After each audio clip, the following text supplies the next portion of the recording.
Romanos, capítulo 13, 14, 15 e 16. Todos devem sujeitar-se às autoridades governamentais, pois não há autoridade que não venha de Deus. As autoridades que existem foram por ele estabelecidas. Portanto, aquele que se rebela contra a autoridade está se colocando contra o que Deus instituiu, e aqueles que assim procedem trazem condenação sobre si mesmo. Pois os governantes não devem ser temidos, a não ser pelos que praticam mal. Você quer viver livre do medo da autoridade? Pratique o bem, e ela o enaltecerá, pois é serva de Deus para o seu bem. Mas se você praticar o mal, tenha medo, pois ela não porta a espada sem motivo. É serva de Deus, agente da justiça para punir quem pratica o mal. Portanto, é necessário que sejamos submissos às autoridades, não apenas por causa da possibilidade de uma punição, mas também por questão de consciência. É por isso também que vocês pagam imposto, pois as autoridades estão a serviço de Deus, sempre dedicadas a este trabalho. Deem a cada um o que lhe é devido, se imposto, imposto, se tributo, tributo, se temor, temor, se honra, honra. Não devam nada a ninguém, a não ser o amor de uns pelos outros, pois aquele que ama o seu próximo tem cumprido a lei. Pois esses mandamentos, não adulterarás, não matarás, não furtarás, não cobiçarás e qualquer outro mandamento, todos se resumem neste preceito: ame o seu próximo como a si mesmo. O amor não pratica o mal contra o próximo, portanto, o amor é cumprimento da lei. Façam isso compreendendo o tempo em que vivemos. Chegou a hora de vocês despertarem do sono, porque agora a nossa salvação está mais próxima do que quando cremos. A noite está quase acabando, o dia logo vem. Portanto, deixemos de lado as obras das trevas e revistamo-nos da armadura da luz. Comportemo-nos com decência, como quem age à luz do dia, não às orgias e bebedeiras, não às imoralidade sexual e depravação, não em desavença e inveja. Ao contrário, revistam-se do Senhor Jesus Cristo e não fiquem premeditando como satisfazer os desejos da carne. Aceitem o que é fraco na fé. Aceitem o que é fraco na fé, sem discutir assuntos controvertidos. Um crê que pode comer de tudo, já outro, cuja fé é fraca, come apenas alimentos vegetais. Aquele que come de tudo não deve desprezar o que não come, e aquele que não come de tudo não deve condenar aquele que come, pois Deus o aceitou. Quem é você para julgar o servo alheio? É para o seu Senhor que ele está em pé ou cai, e ficará em pé, pois o Senhor é capaz de o sustentar. Há quem considere um dia mais sagrado que outro, há quem considere iguais todos os dias. Cada um deve estar plenamente convicto em sua própria mente. Aquele que considera um dia como especial para o Senhor, assim o faz. Aquele que come carne, come para o Senhor, pois dá graças a Deus. E aquele que se abstém, para o Senhor se abstém e dá graças a Deus. Pois nenhum de nós vive apenas para si, e nenhum de nós morre apenas para si. Se vivemos, viveremos para o Senhor, e se morremos, morreremos para o Senhor. Assim, quer vivamos, quer morramos, pertencemos ao Senhor. Por esta razão, Cristo morreu e voltou a viver, para ser Senhor de vivos e de mortos. Portanto, você, por que julga seu irmão? E por que despreza seu irmão? Pois todos compareceremos diante do tribunal de Deus, porque está escrito: por mim mesmo jurei, diz o Senhor, diante de mim todo joelho se dobrará e toda língua confessará que sou Deus. Assim, cada um de nós prestará contas de si mesmo a Deus. Portanto, deixemos de julgar uns aos outros. Em vez disso, façamos o propósito de não colocar pedra de tropeço ou obstáculo no caminho do irmão. Como alguém que está no Senhor Jesus, tenho plena convicção de que nenhum alimento é por si mesmo impuro, a não ser para quem assim o considere, para ele é impuro. Se o seu irmão se entristece devido ao que você come, você já não está agindo por amor. Por causa da sua comida, não destrua seu irmão, por quem Cristo morreu. Aquilo que é bom para vocês não se torne objeto de maledicência, pois o reino de Deus não é comida nem bebida, mas justiça, paz e alegria no Espírito Santo. Aquele que assim serve a Cristo é agradável a Deus e aprovado pelos homens. Por isso, esforcemo-nos em promover tudo quanto conduz à paz e à edificação mútua. Não destrua a obra de Deus por causa da comida. Todo alimento é puro. Mas é errado comer qualquer coisa que faça os outros tropeçarem. É melhor não comer carne, nem beber vinho, nem fazer qualquer outra coisa que leve seu irmão a cair. Assim, seja qual for o seu modo de crer a respeito dessas coisas, que isso permaneça entre você e Deus. Feliz é o homem que não se condena naquilo que aprova. Mas aquele que tem dúvida é condenado se comer, porque não come com fé. E tudo que não provém da fé é pecado. Nós que somos fortes devemos suportar as fraquezas dos fracos e não agradar a nós mesmos.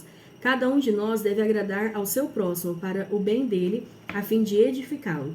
Pois também Cristo não agradou a si próprio, mas, como está escrito, os insultos daqueles que te insultam caíram sobre mim. Pois tudo o que foi escrito no passado foi escrito para nos ensinar, de forma que por meio da perseverança e do bom ânimo procedentes das Escrituras, mantenhamos a nossa esperança. O Deus que concede perseverança e ânimo deles um espírito de unidade, segundo Cristo Jesus, para que com um só coração e uma só voz vocês glorifiquem ao Deus e Pai de nosso Senhor Jesus Cristo. Portanto, aceitem-se uns aos outros, da mesma forma que Cristo os aceitou, a fim de que vocês glorifiquem a Deus. Pois eu lhes digo que Cristo se tornou servo dos que são da circuncisão, por amor à verdade de Deus, para confirmar as promessas feitas aos patriarcas, a fim de que os gentios glorifiquem a Deus por sua misericórdia, como está escrito.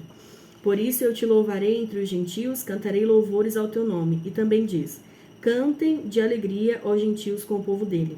E mais, louvem o Senhor todos vocês, gentios, cantem louvores a ele todos os povos. E Isaías também diz, brotará a raiz de Jessé, aquele que se levantará para reinar sobre os gentios, e estes colocarão nele a sua esperança. Que o Deus da esperança os enche de toda alegria e paz, por sua confiança nele, para que vocês transbordem de esperança pelo poder do Espírito Santo.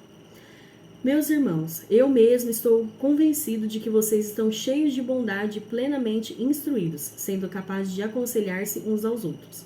A respeito de alguns assuntos, eu lhes escrevi com toda a franqueza, principalmente para fazê-los lembrar-se novamente deles, por causa da graça que Deus me deu, de ser um ministro de Cristo Jesus para os gentios, com o dever sacerdotal de proclamar o Evangelho de Deus, para que os gentios se tornem uma oferta aceitável a Deus, santificados pelo Espírito Santo.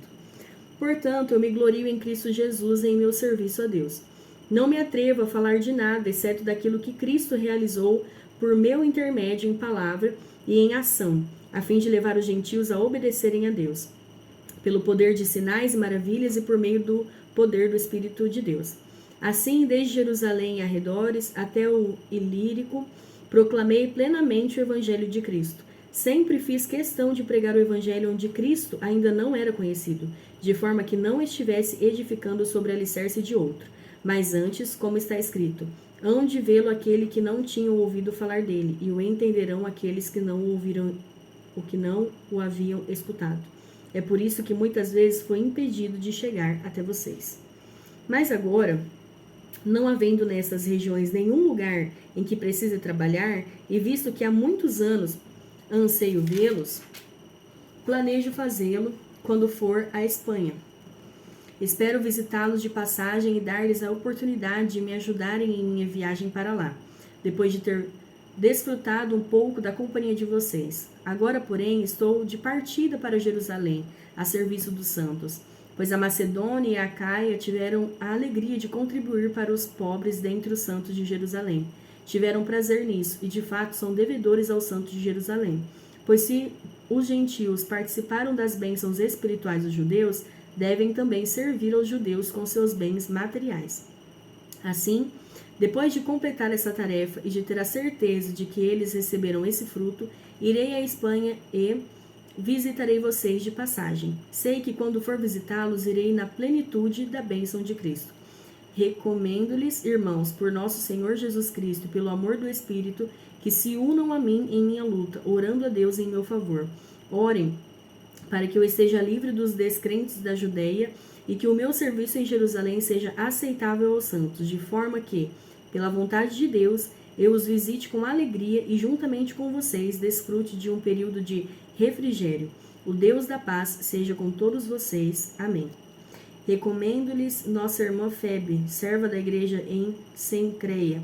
Peço que o recebam no Senhor de maneira digna dos santos e lhe prestem a ajuda de que venha a necessitar, pois tem sido de grande auxílio para muita gente, inclusive para mim.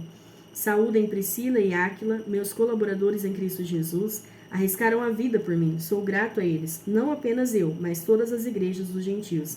Saúdem também a igreja que se reúne na casa deles.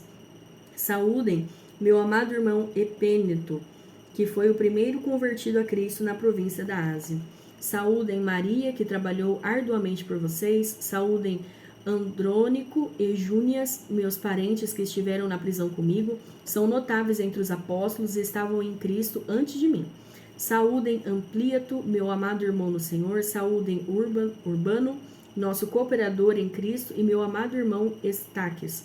Saúdem Apeles, aprovado em Cristo. Saúdem os que pertencem à casa de Aristóbulo. Saúdem Herodião, meu parente. Saúdem os da casa de Narciso, que estão no Senhor.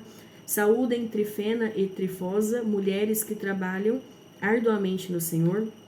Saúdem a amada Pérside, outra que trabalhou arduamente no Senhor. Saúdem Rufo, eleito no Senhor, e sua mãe, que tem sido mãe também para mim. Saúdem Asíncrito, Flegonte, Hermes, Pátrobas, Hermas e os irmãos que estão com eles. Saúdem Filólogo, Júlia, Nereu e sua irmã, e também Olimpas, e todos os santos que estão com eles. Saúdem uns aos outros com beijo santo. Todas as igrejas de Cristo enviaram-lhes saudações. Recomendo-lhes, irmãos, que se tomem cuidado com aqueles que causam divisões e colocam obstáculos ao ensino que vocês têm recebido. Afastem-se deles, pois essas pessoas não estão servindo a Cristo, nosso Senhor, mas a seus próprios apetites. Mediante palavras suaves e bajulação, enganam o coração dos ingênuos. Todos têm ouvido falar da obediência de vocês, por isso estou muito alegre, mas quero que sejam sábios em relação ao que é bom e sem malícia em relação ao que é mal. Em breve, o Deus de paz esmagará Satanás debaixo dos pés de vocês. A graça de nosso Senhor Jesus seja com vocês.